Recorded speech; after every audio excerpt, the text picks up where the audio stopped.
Bienvenue sur ma chaîne AstroZoom. Nous allons voir aujourd'hui, on va faire un petit tour d'ensemble de cette pleine lune qui a lieu le 13/01/2025 à 23h28 pour la France. C'est une pleine lune en Cancer, dans l'axe Capricorne-Cancer. Alors, si déjà nous analysons, parce qu'il n'y a pas de hasard dans les dates, c'est une pleine lune assez importante et qui se fait un 13. Et le 13 est représenté par l'arcane, vous voyez, du majeur du tarot, l'arcane sans nom. Bon, on a tendance à y voir la mort parce que c'est un squelette avec une faux qui représente symboliquement la mort dans nos cultures. Non, c'est une crise, une transformation profonde pour renaître. Voilà, en gros, c'est à peu près ça. Même si, parfois, à l'envers et accompagnée d'autres arcanes, elle peut représenter, oui, la mort, en effet. Mais là, il ne s'agit pas de cela. C'est que c'est une lunaison qui a lieu un 13 et que c'est l'arcane majeur dans le tarot qui représente ce jour. Une pleine lune donc importante qui demande à se transformer, transformation. Le 1 janvier, nous avons le battleur. Le battleur, c'est le départ, un nouveau départ, se renouveler. Donc savoir se transformer pour se renouveler. Une année 2025 qui, lorsqu'on additionne les chiffres de l'année, donne le chiffre 9 et qui représente l'ermite. Dans le tarot de Marseille, l'arcane majeur, c'est l'ermite. Donc, une espèce de mort, enfin une espèce de transformation pour se renouveler dans un contexte ralenti, un contexte de transition et qui demande du temps. Voilà déjà pour les arcanes majeures du tarot de Marseille. Je vais maintenant vous parler de cette pleine lune dans ses grandes lignes. Je vais donc afficher la carte. Je signale que je vais bientôt commencer une série de vidéos justement sur les significations des arcanes majeures du tarot de Marseille, car elles sont très instructives euh, pour, pour comprendre un certain nombre de choses symboliques que nous traversons dans nos vies à travers des étapes que chaque arcane représente. Alors, je vous affiche la carte de cette pleine lune du 13 janvier 2025. Voilà,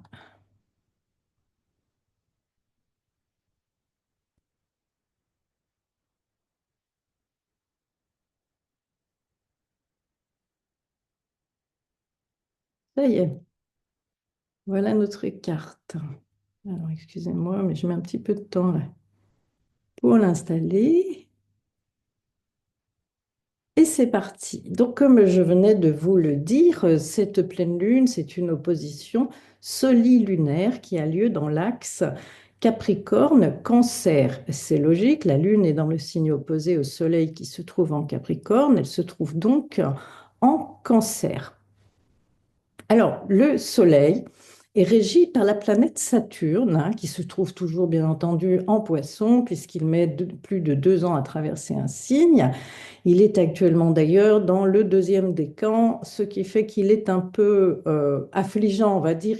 Il freine un peu les initiatives de tous les signes mutables, hein, que sont les Gémeaux, la Vierge, le Sagittaire, mais peut-être est-ce un frein aussi nécessaire pour mettre en place des faits, des choses, des événements dans vos vies indispensables et qui prennent un peu de temps, même si par ailleurs il peut aussi vous apporter quelques épreuves, mais chaque épreuve doit permettre de dépasser quelque chose dans nos vies et n'est pas toujours synonyme de poisse dont on ne peut pas se défaire, hein. Il faut relativiser. Nous sommes quand même dans une période générale un petit peu troublée, pas toujours simple. Alors notre Saturne, hein, puisqu'il est le régent de notre Soleil en Capricorne, il nous encourage à canaliser nos idéaux et plutôt qu'à sombrer dans la passivité. C'est bien le message de Saturne en Poisson. Et même si ce Saturne a tendance à être encore en carré avec ce Jupiter rétrograde en exil en Gémeaux, Jupiter étant notre expansion, et qui peut nous donner cette impression pénible que tout prend du temps, que c'est difficile, qu'on n'y arrive pas, qu'on voudrait mettre en place le battleur hein, de l'arcane majeur du tarot de Marseille. Hein. On veut mettre en place du nouveau, on est sur des projets, ça freine hein, l'ermite. Et, et voilà, dans un contexte un peu de crise, et ce contexte de crise est voulu par l'arrivée de Pluton en Verseau, qui est lui-même d'ailleurs régi par ce Saturne et qui demande donc une transformation collective un petit peu angoissante, pas toujours évidente. Alors, pour en revenir à notre axe Capricorne-Cancer, car c'est quand même l'essentiel de notre lunaison du 13 janvier 2025, c'est un axe qui nous invite à grandir entre le cancer et le capricorne. Là, il y a l'idée de grandir, d'évoluer hein, avec la Lune conjointe à Mars rétrograde en cancer. En plus, Mars est en chute. Les émotions sont à fleur de peau. Elles sont toutes subjectives et relatives face au Capricorne, vous voyez en face, signe saturnien, qui demande de se responsabiliser en prenant des initiatives réalistes, concrètes et structurées. Voilà, donc en effet, le contexte n'étant pas toujours simple pour tout le monde actuellement, pas facile cette équation. Et on a un petit peu cette tendance, bon, bah, là on voit malgré la période critique de transformation hein, liée à que demande Pluton en Verseau, on a un petit peu tendance globalement, et je le vois bien autour de moi dans ce qui peut se passer, les problématiques des gens, les miennes aussi. Enfin voilà, on est un peu tous concernés par ces transits planétaires qui ne sont pas de toute évidence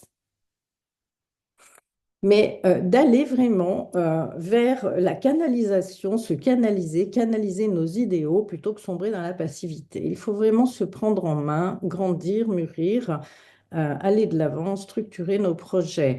D'ailleurs, Mercure, qui est arrivé dans le signe du Capricorne, nous demande aussi de concentrer notre esprit sur l'essentiel, sans se disperser et à structurer sa pensée vers des objectifs concrets et réalistes. Entre-temps, Vénus est entrée dans le signe du Poisson. Alors, notre Vénus y est exaltée, elle y est toute douce en Poisson, elle est aussi en carré à Jupiter. Alors, il y a là quand même dans cette planète qui est douce et exaltée une position mitigée. Car cette Vénus, eh bien, elle aime sans condition, avec idéalisme. Et elle s'en va à la rencontre là de Saturne qui lui demande une approche sérieuse et réaliste de l'amour, mais pas que de l'amour, puisque Vénus, bien sûr, c'est la planète de l'amour, comment on aime, mais c'est aussi la planète des plaisirs, tout ce qui nous permet de se faire plaisir, de donner du plaisir ou d'en recevoir, que ce soit la relation amoureuse que ce soit l'argent, ce que l'on peut s'offrir avec, le dépenser, enfin bon, voilà, tout ça, c'est Vénus. Et Vénus en Poisson, elle est dans un signe neptunien et donc un petit peu irréaliste, un petit peu dans le rêve, un petit peu dans les idéaux.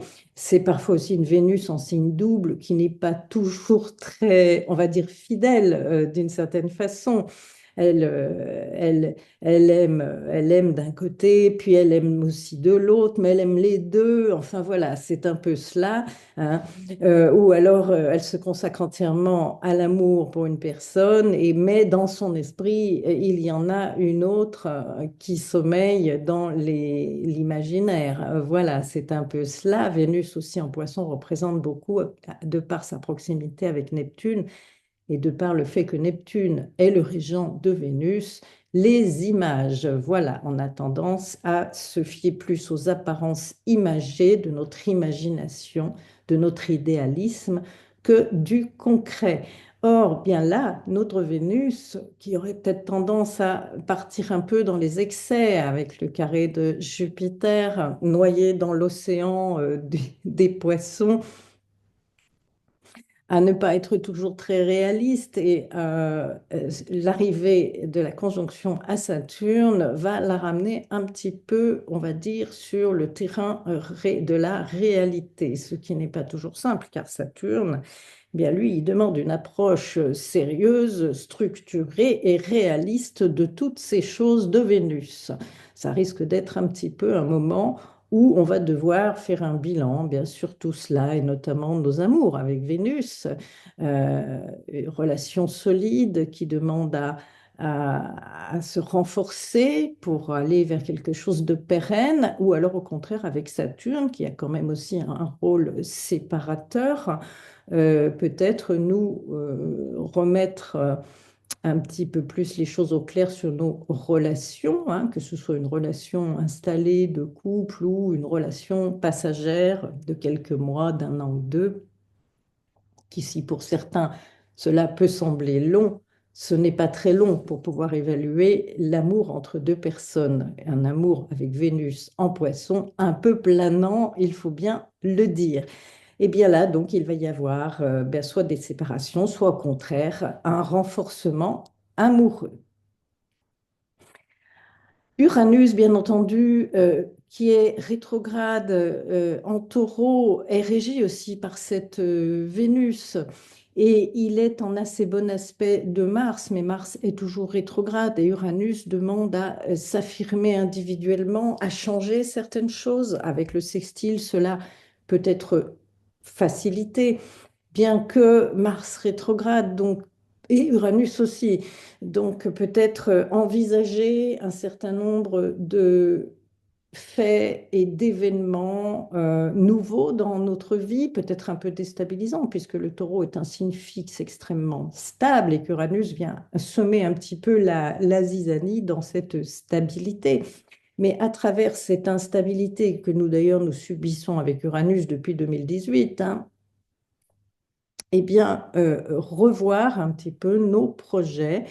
Dans quoi est-ce que l'on a envie de se libérer, de s'affirmer, de faire preuve d'individualisme et d'originalité attendra encore un petit peu, puisque Mars est rétrograde et Vénus n'est pas encore tout à fait au clair, hein. Vous voyez, avec son carré à Jupiter, dans ce signe idéaliste et oblatif du poisson, pas toujours réaliste.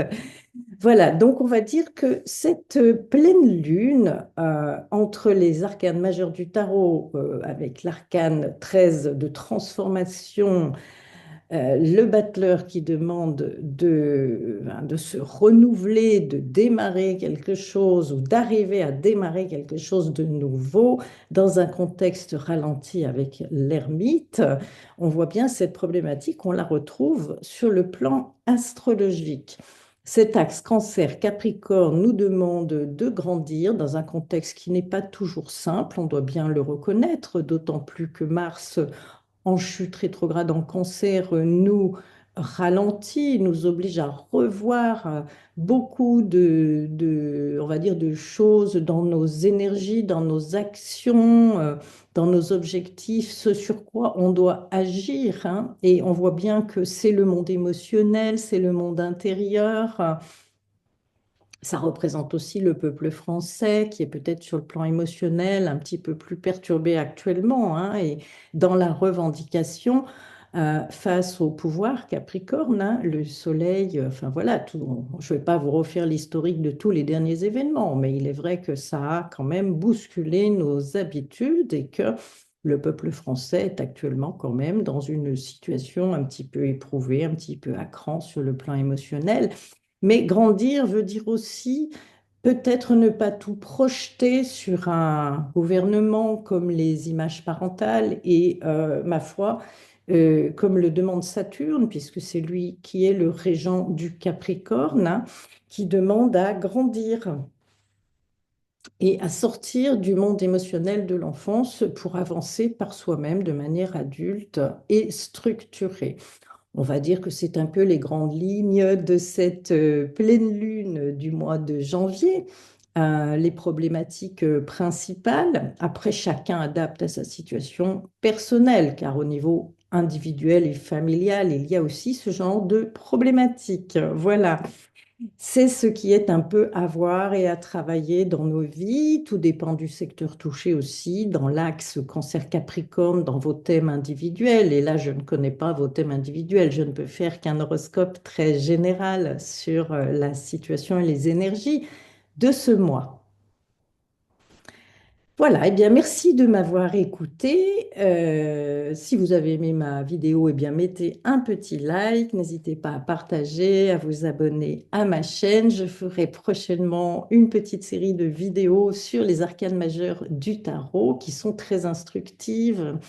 Une petite aide supplémentaire à la connaissance de soi et des autres. Je vous en expliquerai un petit peu les secrets.